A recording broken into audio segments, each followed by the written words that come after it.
A brazen daylight robbery at a popular gambling spot in South Ruimveldt, Georgetown, has left its proprietor angry, his workers traumatized, and the patrons counting their losses. On Tuesday around 1 p.m., clad in hoodies and face masks, three men entered Ray's Superbet on Aubrey Barker Road, South Ruimveldt, posing as customers.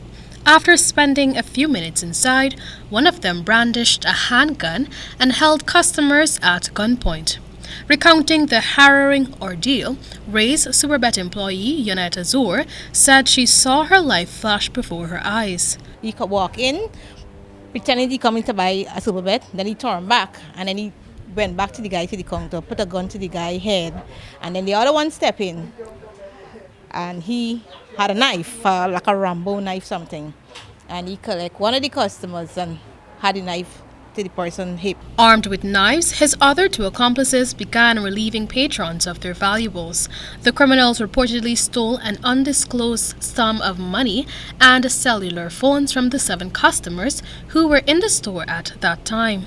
According to Azur, who has been working at the business entity for the past 5 months, the men then turned their attention to her and instructed her to open the grill counter door behind which she and another employee were stationed. One of the customers, he get away because he said, "Wow, this is a robbery," and he run because he went right to the first machine here. He run out and he said, "They gonna get him robbing there."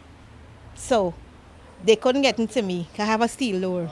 So I started backing to back, and the guy telling me, "Open up." The trio soon aborted their mission to get behind the counter and fled the building.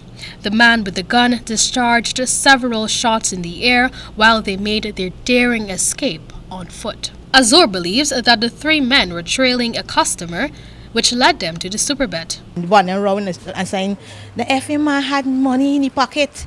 You could have taken the man's wallet," because it's indeed, when the guys left, the man said he had money. So I don't know if they was following this man or what. Having this experience, she called on authorities to look into this growing crime situation. Moments before this ordeal, the business's proprietor, Ray, had left the establishment. Ray, who requested anonymity, said he had been taking note of the frequent reports of robberies around the country, but never expected that he would be hit. Having experienced the effects of this ordeal firsthand, the businessman called on the police to increase their presence, especially in business-populated areas. Mostly business areas should get a little bit more patrols, but we as businessmen, we got to protect ourselves and our staff. Also our patrons that comes in, so